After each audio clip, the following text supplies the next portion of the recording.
ಇಂದೇ ಸಂಪುಟ ವಿಸ್ತರಣೆಗೆ ಹೈಕಮಾಂಡ್ ಗ್ರೀನ್ ಸಿಗ್ನಲ್. ನಾಳೆ ಮಧ್ಯಾಹ್ನವೇ ನೂತನ ಸಚಿವರ ಪದಗ್ರಹಣ.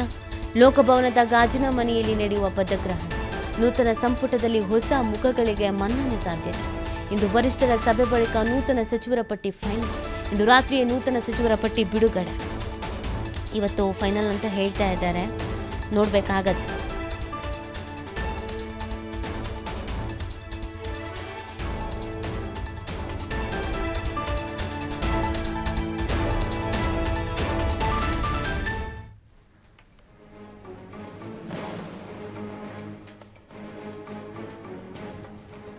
ನೂತನ ಸಂಪುಟದಲ್ಲಿ ಯಾರಿಗೆ ಅವಕಾಶ ಸಿಗುತ್ತೆ ಅನ್ನೋದೊಂದು ಪ್ರಶ್ನೆ. ಇವತ್ತು ರಾತ್ರಿನೇ ನೂತನ ಸಚಿವರ ಪಟ್ಟಿ ಬಿಡುಗಡೆ ಅಂತ ಹೇಳ್ತಿದ್ದಾರೆ, ನೋಡಬೇಕಾಗತ್ತೆ. ಬಿಡುಗಡೆ ಆದಮೇಲೆ ಕನ್ಫರ್ಮ್ ಇದು. ಯಾಕಂದರೆ ನೆನ್ನೆನೂ ಹಿಂಗೆ ಹೇಳಿದರು, ಮೊನ್ನೆನೂ ಹಿಂಗೆ ಹೇಳಿದರು. ಇನ್ನು ನಾಳೆ ಮಧ್ಯಾಹ್ನವೇ ನೂತನ ಸಚಿವರ ಪದಗ್ರಹಣ ಅಂತ ಬೇರೆ ಹೇಳ್ತಾ ಇದ್ದಾರೆ. ಲೋಕಭವನದ ಗಾಜಿನ ಮನೆಯಲ್ಲಿ ಪದಗ್ರಹಣ ಅಂತೆ ನೋಡಿ. ಅದಕ್ಕೆ ಅಂತ ತಯಾರಿಗಳೆಲ್ಲ ಆಗ್ತಾ ಇದೆ ಅಂತ ಹೇಳ್ತಾ ಇದ್ದಾರೆ. ಗೊತ್ತಿಲ್ಲ ಇವತ್ತು ಫೈನಲ್ ಆಗುತ್ತಾ ಅಥವಾ ಮತ್ತೇನಾದ್ರು ರೀಸನ್ಸ್ ಹೇಳಿ ಮುಂದಕ್ಕೆ ಹಾಕ್ತಾರಾ ಅಂತ.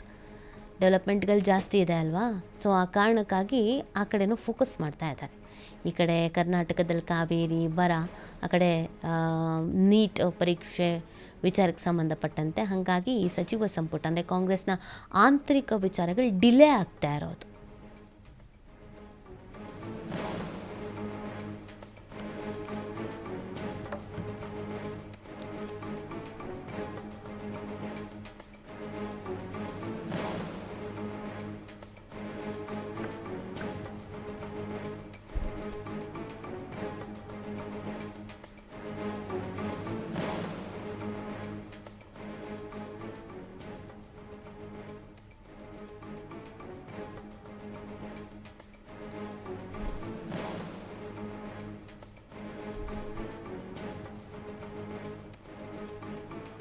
ಮಾಹಿತಿ ನೀಡ್ತಾರೆ ನಮ್ಮ ಪ್ರತಿನಿಧಿ ರಾಕೇಶ್.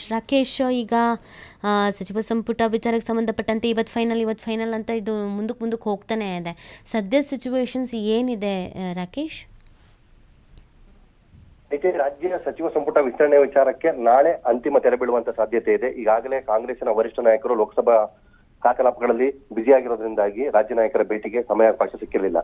ಹಾಗಾಗಿ ಇವತ್ತು ಸಂಜೆ ವೇಳೆಗೆ ಬಿಡುವು ಮಾಡಿಕೊಂಡು ರಾಜ್ಯದ ಈ ಸಂಪುಟ ವಿಸ್ತರಣೆ ವಿಚಾರವನ್ನ ಇತ್ಯರ್ಥಗೊಳಿಸುವ ವಿಚಾರವನ್ನ ರಾಜ್ಯ ನಾಯಕರುಗಳಿಗೆ ಪಕ್ಷದ ವರಿಷ್ಠರು ತಿಳಿಸಿದ್ದಾರೆ ಅನ್ನುವಂತ ಮಾಹಿತಿ ಇದೆ.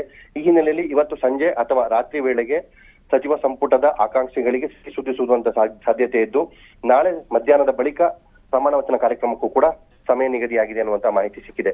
ದೆಹಲಿ ಮೂಲಗಳ ಪ್ರಕಾರವೇ ಈಗಾಗಲೇ ಮುಖ್ಯಮಂತ್ರಿಗಳು ಮತ್ತು ಮಾಜಿ ಮುಖ್ಯಮಂತ್ರಿಗಳಾದಂತಹ ಸಿದ್ದರಾಮಯ್ಯ ಅವರುಗಳ ಸಮ್ಮುಖದಲ್ಲಿ ನಡೆದಂತಹ ಚರ್ಚೆ ಮಾತುಕತೆಯ ವಿಚಾರದಲ್ಲಿ ಈ ಹಿಂದೆ ರಾಜ್ಯದ ಉಸ್ತುವಾರಿ ನಾಯಕರುಗಳು ಆಕಾಂಕ್ಷಿಗಳ ಪಟ್ಟಿಯನ್ನ ಅಂತಿಮಗೊಳಿಸಿದ್ರು. ಅದರಲ್ಲಿ 3-4 ಹೆಸರುಗಳಿಗೆ ಹೈಕಮಾಂಡ್ ನಾಯಕರು ಒಪ್ಪಿಗೆಯನ್ನು ಸೂಚಿಸಿರಲಿಲ್ಲ.